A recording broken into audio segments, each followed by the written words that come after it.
Hi, Bob the Canadian here. Welcome to this English lesson where I'm going to recommend 6 books that you can read to help improve your English.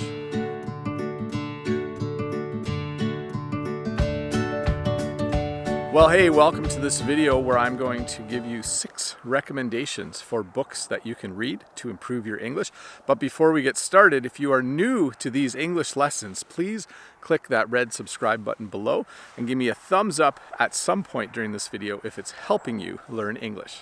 So we're going to look at 6 different books, and I'm going to go in order of how thick they are. So the first book I'm starting with is a book called The Pearl.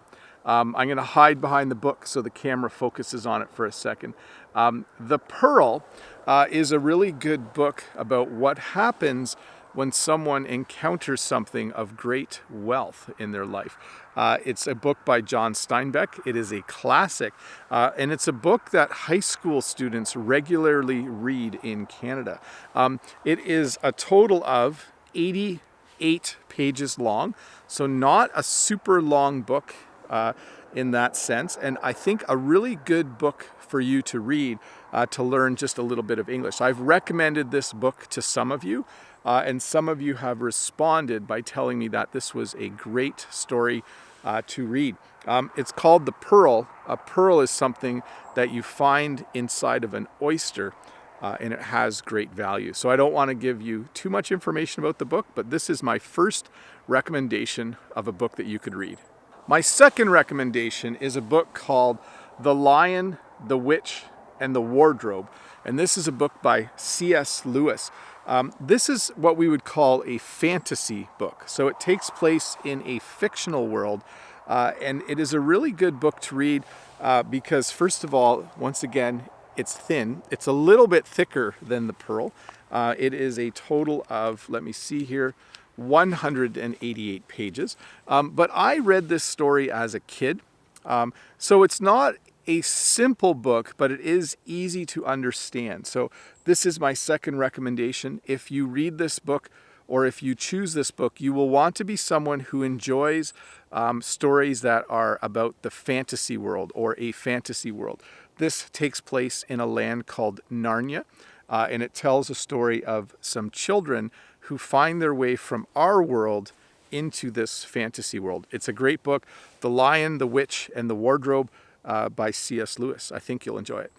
The next book that I want to recommend to you is a book called Ender's Game by Orson Scott Card. This is what we would call a science fiction book. So it takes place in the future. It takes place in space. It takes place on Earth and in space. And it is a really good story. It's not super long. It's thicker, of course, than The Pearl and The Lion, the Witch, and the Wardrobe. This book comes in at 209 pages. But I really enjoyed this book. It tells the story of a boy named Ender Wiggin.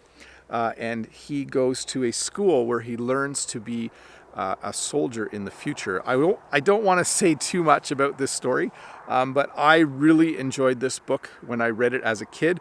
In fact, I have read this book 3 times so far. Oh, and one thing I forgot to mention is The Lion, the Witch, and the Wardrobe and Ender's Game are also both available as movies, so that can be very helpful for you as well. Anyways, recommendation number 3, Ender's Game. Really good book. My fourth recommendation is also science fiction, but it's also a really funny science fiction book, and it's called The Hitchhiker's Guide to the Galaxy by Douglas Adams. Now, before you think this is a really thick book, this particular volume actually contains 4 books, and this book itself is only, let me see here, 252 pages. So it's really only this much of the book is The Hitchhiker's Guide to the Galaxy. The reason I love this book, it is science fiction, but the reason I love it is because it is funny. And I think as an English learner, if you read this book, I think the humor is easy enough to understand that as an English learner, you would really appreciate it and like it as well. So book number 4, The Hitchhiker's Guide to the Galaxy. I think you'll really like it. Oh, also available as a movie. So you could read the book and then go see the movie. The fifth book that I'm going to recommend is called The Life of Pi, and this is by Yann Martel. This is actually written by a Canadian author. You should fact check that. You should check on Google to make sure I'm telling the truth. But this is by an author from Canada, and it's The Life of Pi. It's the story of a boy who is originally from India, and due to circumstances in life, he questions all the different religions, and he ends up making kind of an unorthodox trip across the ocean. You'll have to look that word up. But Life of Pi, you'll see there's a small boy in a boat with a tiger. Hopefully that creates some intrigue for you. So Life of Pi, that's the next book that I highly recommend that you read. It comes in at 396 pages, so a little longer than the other recommendations, but I do think this is a great book for you to read. So the next book I'm going to recommend is The Firm by John Grisham. John Grisham is actually a really good author. He writes very exciting books. I think you'll really enjoy this one.